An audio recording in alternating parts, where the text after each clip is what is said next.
Paper 66. The Planetary Prince of Urantia. The advent of a Lananandek sun on an average world signifies that will, the ability to choose the path of eternal survival, has developed in the mind of primitive man. But on Urantia, the planetary prince arrived almost 500,000 years after the appearance of human will. About 500,000 years ago, and concurrent with the appearance of the six-colored or Sangic races, Caligastia, the planetary prince, arrived on Urantia. There were almost 1/2 billion primitive human beings on Earth at the time of the prince's arrival, and they were well scattered over Europe, Asia, and Africa. The prince's headquarters, established in Mesopotamia, was at about the center of world population. 1. Prince Caligastia. Caligastia was a Lananandek son, number 9344 of the secondary order. He was experienced in the administration of the affairs of the local universe in general, and, during later ages, with the management of the local system of Satania in particular. Prior to the reign of Lucifer in Satania, Caligastia had been attached to the Council of the Life-Carrier Advisors on Jerusalem. Lucifer elevated Caligastia to a position on his personal staff, and he acceptably filled 5 successive assignments of honor and trust. Caligastia very early sought a commission as planetary prince, but repeatedly when his request came up for approval in the constellation councils, it would fail to receive the assent of the constellation fathers. Caligastia seemed especially desirous of being sent as planetary ruler to a decimal or life modification world. His petition had several times been disapproved before he was finally assigned to Urantia. Caligastia went forth from Jerusalem to his trust of world dominion with an enviable record of loyalty and devotion to the welfare of the universe of his origin and sojourn, notwithstanding a certain characteristic restlessness coupled with the tendency to disagree with the established order in certain minor matters. I was present on Jerusalem when the brilliant Caligastia departed from the system capital. No prince of the planets ever embarked upon a career of world rulership with a richer preparatory experience or with better prospects than did Caligastia on that eventful day 1/2 million years ago. One thing is certain. As I executed my assignment of putting the narrative of that event on the broadcasts of the local universe, I never for one moment entertained even in the slightest degree any idea that this noble Lananandek would so shortly betray his sacred trust of planetary custody, and so horribly stain the fair name of his exalted order of universe sonship. I really regarded Urantia as being among the 5 or 6 most fortunate planets in all Satania, in that it was to have such an experienced, brilliant, and original mind at the helm of world affairs. I did not then comprehend that Caligastia was insidiously falling in love with himself. I did not then so fully understand the subtleties of personality pride. 2. The Prince's Staff. The planetary prince of Urantia was not sent out on his mission alone, but was accompanied by the usual corps of assistants and administrative helpers. At the head of this group was Dalagastia, the associate assistant of the planetary prince. Dalagastia was also a secondary Lananandek son, being number 319,407 of that order. He ranked as an assistant at the time of his assignment as Caligastia's associate. The planetary staff included a large number of angelic cooperators and a host of other celestial beings assigned to advance the interests and promote the welfare of the human races. But from your standpoint, the most interesting group of all were the corporeal members of the prince's staff, sometimes referred to as the Caligastia 100. These 100 rematerialized members of the prince's staff were chosen by Caligastia from over 785,000 ascendant citizens of Jerusalem who volunteered for embarkation on the Urantia adventure. Each one of the chosen 100 was from a different planet, and none of them were from Urantia. These Jerusalemite volunteers were brought by seraphic transport direct from the system capital to Urantia, and upon arrival they were held and seraphimed until they could be provided with personality forms of the dual nature of special planetary service, literal bodies consisting of flesh and blood, but also attuned to the life circuits of the system. Sometime before the arrival of these 100 Jerusalem citizens, the two supervising life carriers resident on Urantia, having previously perfected their plans, petitioned Jerusalem and Urantia for permission to transplant the life plasm of 100 selected survivors of the Andon and Fonta stock into the material bodies to be projected for the corporeal members of the prince's staff. The request was granted on Jerusalem and approved on Urantia. Accordingly, 50 males and 50 females of the Andon and Fonta posterity, representing the survival of the best strains of that unique race, were chosen by the life carriers. With one or two exceptions, these Andonite contributors to the advancement of the race were strangers to one another. They were assembled from widely separated places by coordinated thought-adjuster direction and seraphic guidance at the threshold of the planetary headquarters of the prince. Here the 100 human subjects were given into the hands of the highly skilled volunteer commission from Avalon, who directed the material extraction of a portion of the life plasm of these Andon descendants. This living material was then transferred to the material bodies constructed for the use of the 100 Jerusalemite members of the prince's staff.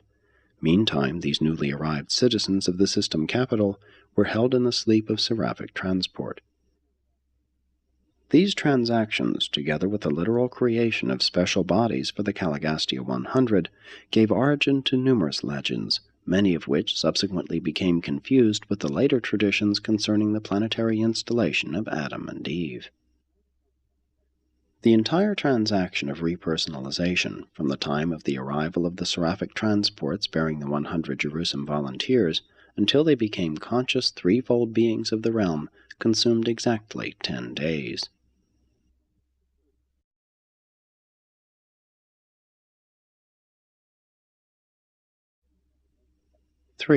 Dalmatia, the city of the prince. The headquarters of the planetary prince was situated in the Persian Gulf region of those days, in the district corresponding to later Mesopotamia. The climate and landscape in the Mesopotamia of those times were in every way favorable to the undertakings of the prince's staff and their assistants, very different from conditions which have sometimes since prevailed. It was necessary to have such a favoring climate as a part of the natural environment designed to induce primitive Urantians to make certain initial advances in culture and civilization. The one great task of those ages was to transform man from a hunter to a herder, with the hope that later on he would evolve into a peace-loving, home-abiding farmer. The headquarters of the planetary prince on Urantia was typical of such stations on a young and developing sphere. The nucleus of the prince's settlement was a very simple but beautiful city, enclosed within a wall 40 feet high. This world center of culture was named Dalmatia, in honor of Dalagastia. The city was laid out in 10 subdivisions, with the headquarters mansions of the 10 councils of the corporeal staff situated at the centers of these subdivisions. Centermost in the city was the Temple of the Unseen Father. The administrative headquarters of the prince and his associates was arranged in 12 chambers immediately grouped about the temple itself.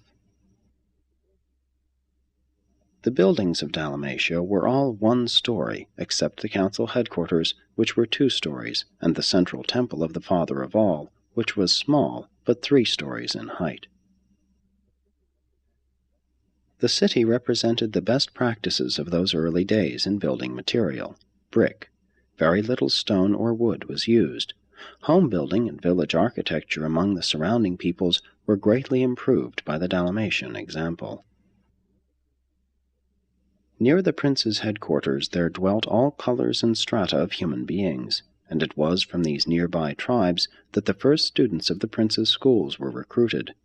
Although these early schools of Dalmatia were crude, they provided all that could be done for the men and women of that primitive age. The prince's corporeal staff continuously gathered about them the superior individuals of the surrounding tribes and, after training and inspiring these students, sent them back as teachers and leaders of their respective peoples.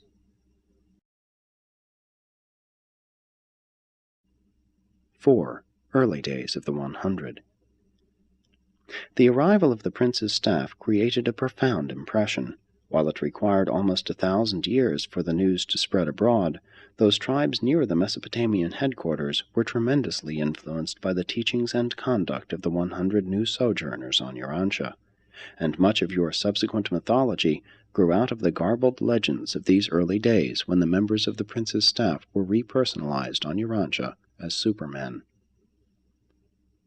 The serious obstacle to the good influence of such extraplanetary teachers is the tendency of mortals to regard them as gods, but aside from the technique of their appearance on Earth, the Caligastia 100, 50 men and 50 women, did not resort to supernatural methods nor superhuman manipulations.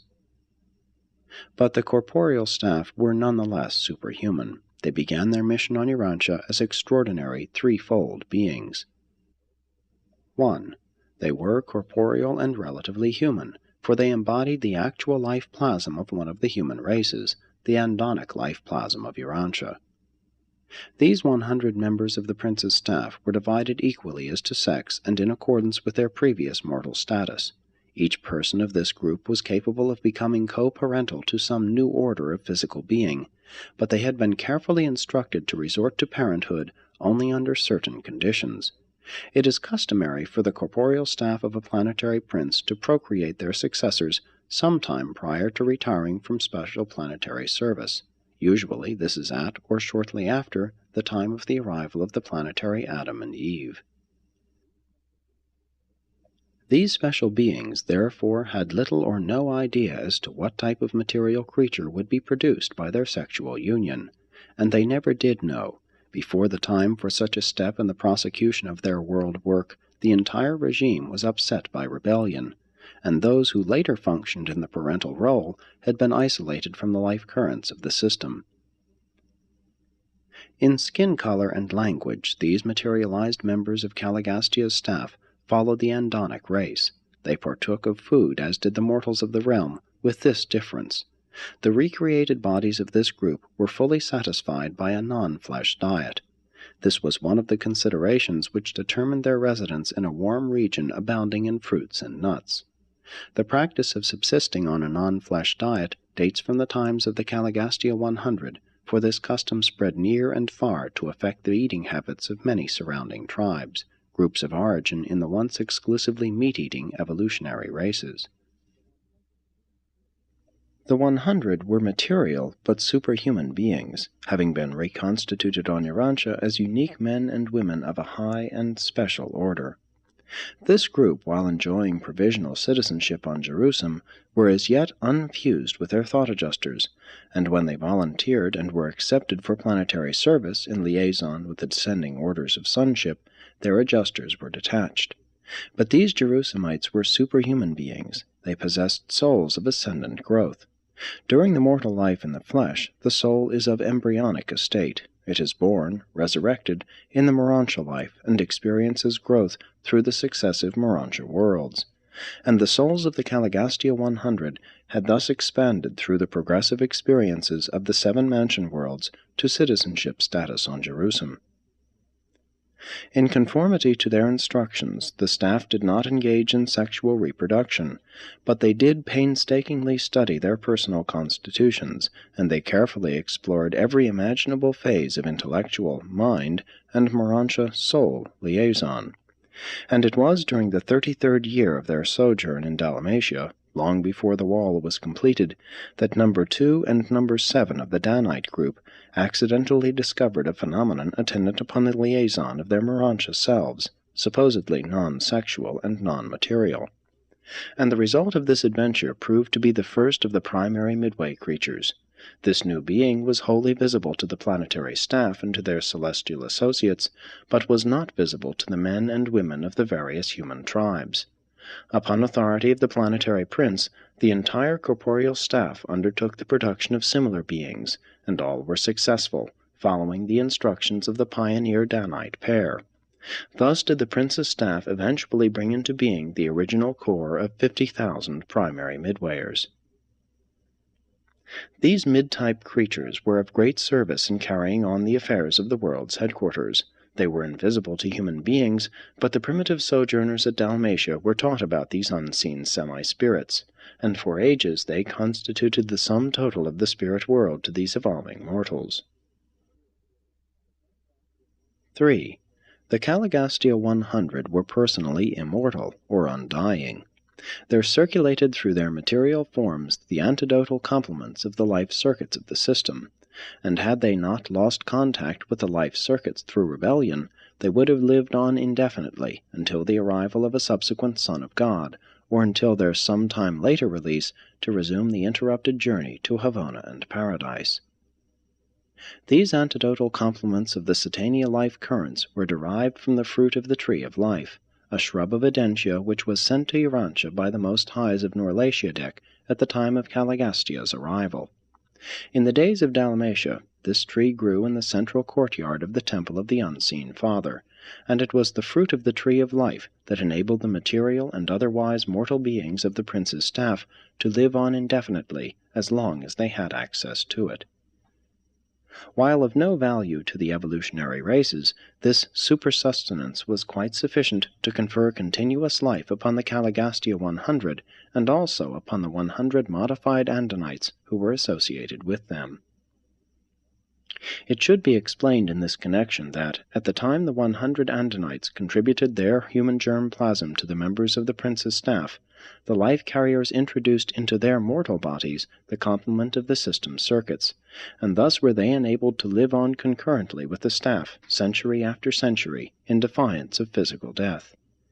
Eventually, the 100 Andanites were made aware of their contribution to the new forms of their superiors, and these same 100 children of the Andan tribes were kept at headquarters as the personal attendants of the prince's corporeal staff. 5. Organization of the 100. The 100 were organized for service in 10 autonomous councils of 10 members each. When 2 or more of these 10 councils met in joint session, such liaison gatherings were presided over by Dalagastia. These 10 groups were constituted as follows. 1. The Council on Food and Material Welfare. This group was presided over by Ang. Food, water, clothes, and the material advancement of the human species were fostered by this able corps. They taught well digging, spring control, and irrigation. They taught those from the higher altitudes and from the north improved methods of treating skins for use as clothing, and weaving was later introduced by the teachers of art and science. Great advances were made in methods of food storage. Food was preserved by cooking, drying, and smoking. It thus became the earliest property. Man was taught to provide for the hazards of famine, which periodically decimated the world. 2. The Board of Animal Domestication and Utilization. This council was dedicated to the task of selecting and breeding those animals best adapted to help human beings in bearing burdens and transporting themselves, to supply food, and later on to be of service in the cultivation of the soil. This able corps was directed by Bon. Several types of useful animals, now extinct, were tamed together with some that have continued as domesticated animals to the present day. Man had long lived with the dog, and the blue man had already been successful in taming the elephant. The cow was so improved by careful breeding as to become a valuable source of food. Butter and cheese became common articles of human diet. Men were taught to use oxen for burden-bearing, but the horse was not domesticated until a later date. The members of this corps first taught men to use the wheel for the facilitation of traction. It was in these days that carrier pigeons were first used, being taken on long journeys for the purpose of sending messages or calls for help. Bond's group were successful in training the great fandors as passenger birds, but they became extinct more than 30,000 years ago. 3. The advisors regarding the conquest of predatory animals. It was not enough that early man should try to domesticate certain animals, but he must also learn how to protect himself from destruction by the remainder of the hostile animal world. This group was captained by Dan. The purpose of an ancient city wall was to protect against ferocious beasts, as well as to prevent surprise attacks by hostile humans.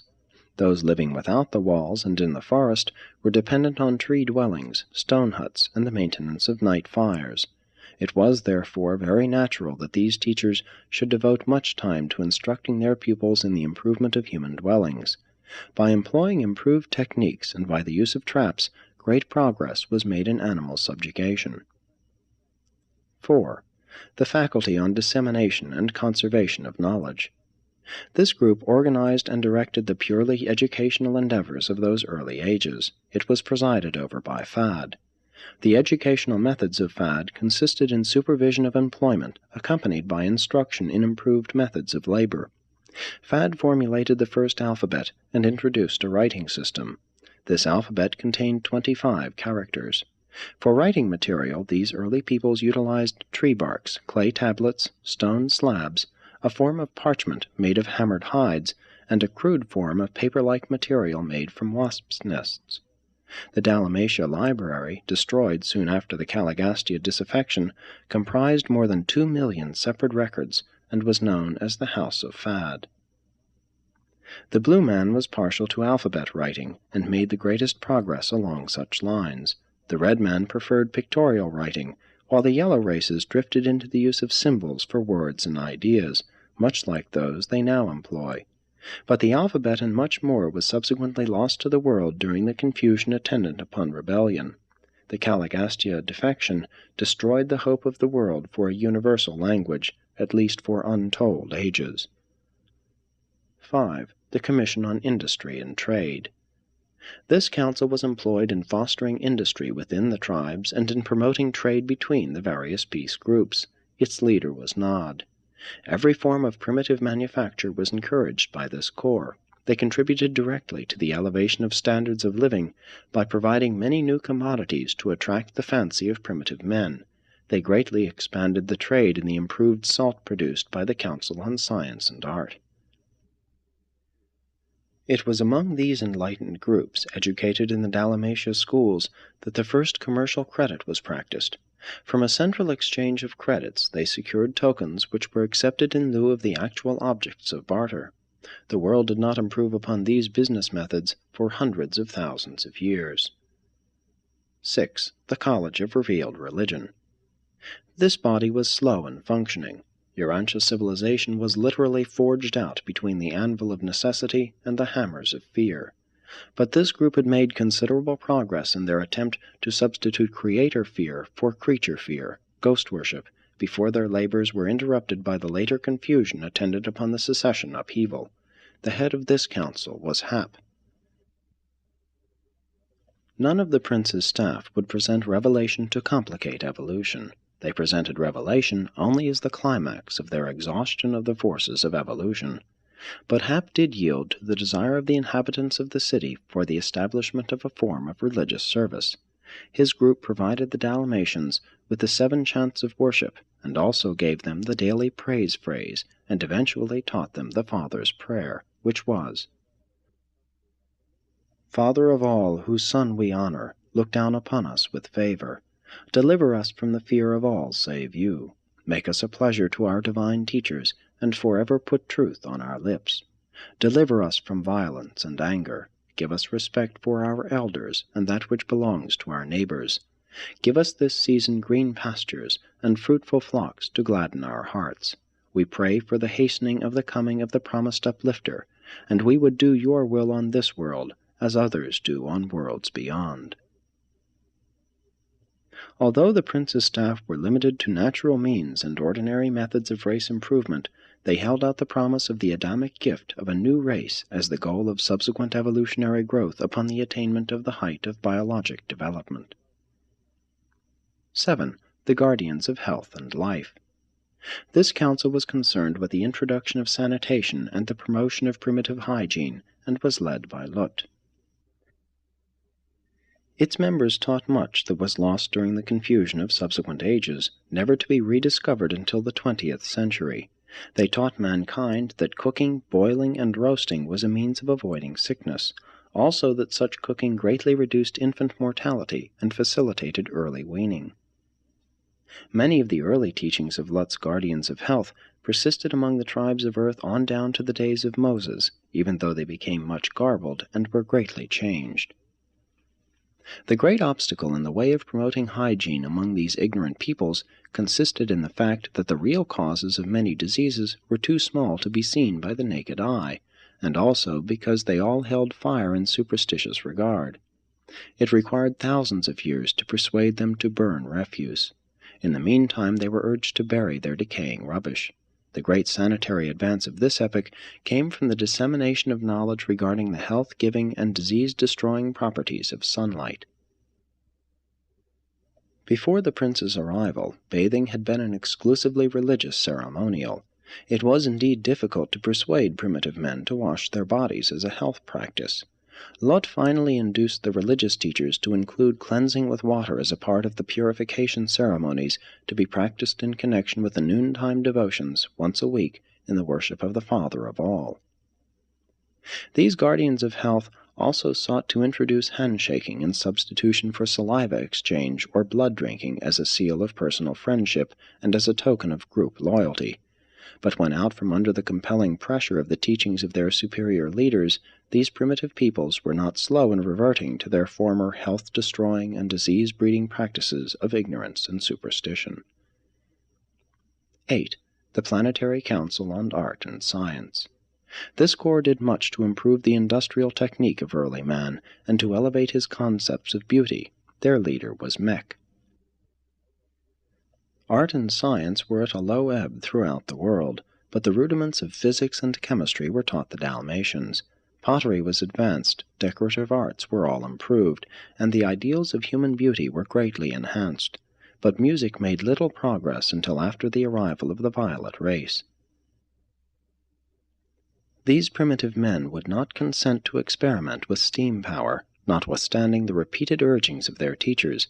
Never could they overcome their great fear of the explosive power of confined steam. They were, however, finally persuaded to work with metals and fire, although a piece of red-hot metal was a terrorizing object to early man. Mech did a great deal to advance the culture of the Andonites and to improve the art of the blue man. A blend of the blue man with the Andon stock produced an artistically gifted type, and many of them became master sculptors. They did not work in stone or marble, but their works of clay, hardened by baking, adorned the gardens of Dalmatia. Great progress was made in the home arts, most of which were lost in the long and dark ages of rebellion, never to be rediscovered until modern times.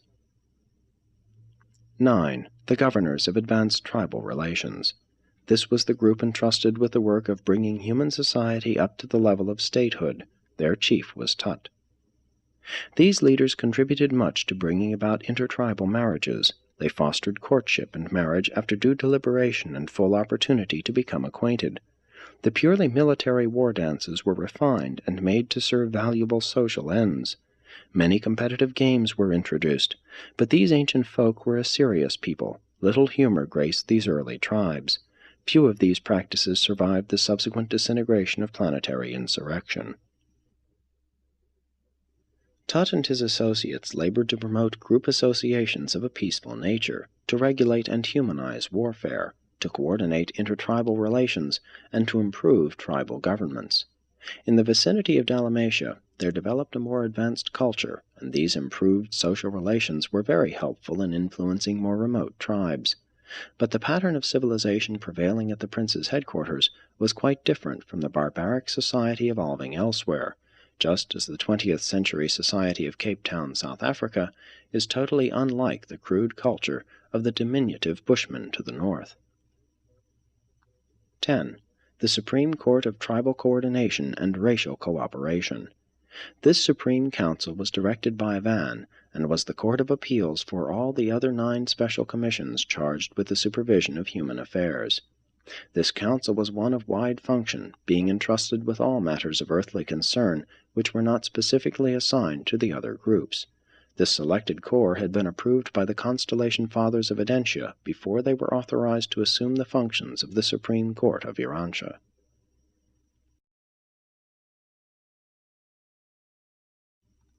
6. The Prince's Reign.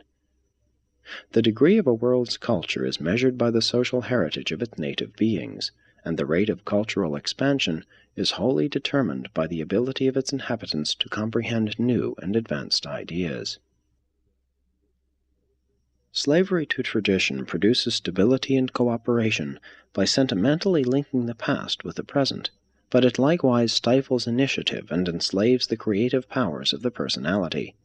The whole world was caught in the stalemate of tradition-bound mores when the Caligastia 100 arrived and began the proclamation of the new gospel of individual initiative within the social groups of that day.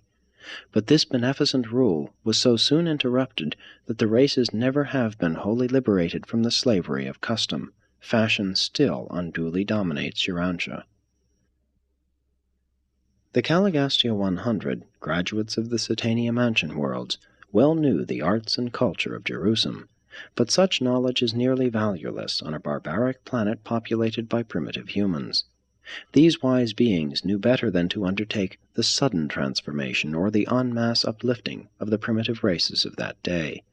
They well understood the slow evolution of the human species, and they wisely refrained from any radical attempts at modifying man's mode of life on Earth. Each of the 10 planetary commissions set about slowly and naturally to advance the interests entrusted to them. Their plan consisted in attracting the best minds of the surrounding tribes and, after training them, sending them back to their people as emissaries of social uplift. Foreign emissaries were never sent to a race except upon the specific request of that people. Those who labored for the uplift and advancement of a given tribe or race were always natives of that tribe or race. The 100 would not attempt to impose the habits and mores of even a superior race upon another tribe. Always they patiently worked to uplift and advance the time-tried mores of each race. The simple folk of Urantia brought their social customs to Dalmatia, not to exchange them for new and better practices, but to have them uplifted by contact with the higher culture and by association with superior minds. The process was slow, but very effectual. The Dalmatia teachers sought to add conscious social selection to the purely natural selection of biologic evolution. They did not derange human society, but they did markedly accelerate its normal and natural evolution. Their motive was progression by evolution, and not revolution by revelation. The human race had spent ages in acquiring the little religion and morals it had, and these supermen knew better than to rob mankind of these few advances by the confusion and dismay which always result when enlightened and superior beings undertake to uplift the backward races by over-teaching and over-enlightenment. When Christian missionaries go into the heart of Africa, where sons and daughters are supposed to remain under the control and direction of their parents throughout the lifetime of the parents, they only bring about confusion and the breakdown of all authority when they seek, in a single generation, to supplant this practice by teaching that these children should be free from all parental restraint after they have attained the age of 21. 7. Life in Dalmatia. The prince's headquarters, though exquisitely beautiful and designed to awe the primitive men of that age, was altogether modest. The buildings were not especially large, as it was the motive of these imported teachers to encourage the eventual development of agriculture through the introduction of animal husbandry. The land provision within the city walls was sufficient to provide for pasturage and gardening for the support of a population of about 20,000. The interiors of the central temple of worship and the 10 council mansions of the supervising groups of supermen were indeed beautiful works of art. And while the residential buildings were models of neatness and cleanliness, everything was very simple and altogether primitive in comparison with later-day developments. At this headquarters of culture, no methods were employed which did not naturally belong on Urantia. The prince's corporeal staff presided over simple and exemplary abodes which they maintained as homes designed to inspire and favorably impress the student observers sojourning at the World Social Center and educational headquarters. The definite order of family life and the living of one family together in one residence of comparatively settled location date from these times of Dalmatia, and were chiefly due to the example and teachings of the 100 and their pupils. The home as a social unit never became a success until the supermen and superwomen of Dalmatia led mankind to love and plan for their grandchildren and their grandchildren's children. Savage man loves his child, but civilized man loves also his grandchild. The prince's staff lived together as fathers and mothers. True, they had no children of their own, but the 50 pattern homes of Dalmatia never sheltered less than 500 adopted little ones assembled from the superior families of the Andonic and Sangic races. Many of these children were orphans. They were favored with the discipline and training of these superparents, and then, after 3 years in the schools of the prince, they entered from 13 to 15. They were eligible for marriage, and ready to receive their commissions as emissaries of the prince to the needy tribes of their respective races. Fad sponsored the Dalmatia plan of teaching that was carried out as an industrial school, in which the pupils learned by doing, and through which they worked their way by the daily performance of useful tasks. This plan of education did not ignore thinking and feeling in the development of character, but it gave first place to manual training. The instruction was individual and collective. The pupils were taught by both men and women, and by the two acting conjointly. One half of this group instruction was by sexes, the other half was coeducational. Students were taught manual dexterity as individuals, and were socialized in groups or classes. They were trained to fraternize with younger groups, older groups, and adults, as well as to do teamwork with those of their own ages. They were also familiarized with such associations as family groups, play squads, and school classes. Among the later students trained in Mesopotamia for work with their respective races were Andonites from the highlands of western India, together with representatives of the red men and the blue men. Still later, a small number of the yellow race were also received. Hap presented the early races with a moral law. This code was known as the Father's Way, and consisted of the following 7 commands. 1. You shall not fear nor serve any god, but the Father of all. 2. You shall not disobey the Father's Son, the world's ruler, nor show disrespect to his superhuman associates. 3. You shall not speak a lie when called before the judges of the people. 4. You shall not kill men, women, or children. 5. You shall not steal your neighbor's goods or cattle. 6. You shall not touch your friend's wife. 7. You shall not show disrespect to your parents or to the elders of the tribe. This was the law of Dalmatia for almost 300,000 years, and many of the stones on which this law was inscribed now lie beneath the waters off the shores of Mesopotamia and Persia. It became the custom to hold one of these commands in mind for each day of the week, using it for salutations and mealtime thanksgiving.